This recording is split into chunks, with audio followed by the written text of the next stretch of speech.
पनीर भुजी करने आम 2टा टमाटो 2टा प्याज और 2टा लंका और किसी पनीर नहींचे प्याज टमाटो लंका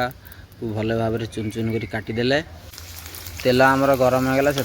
पियाज देदेले पियाज देदेला 2टा कटा हो कंचा लंका से देकी भल भाव गुड़ गुड़ करदे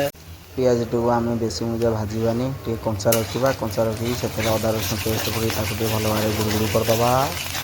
टमाटा देदेबा दे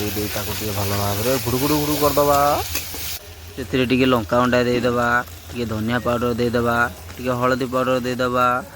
चिकेन मसला देकी स्वाद अनुसार लुण पकईदबा ताकू भल भाव गुड़ गुड़ गुड़ गुड़ करदबा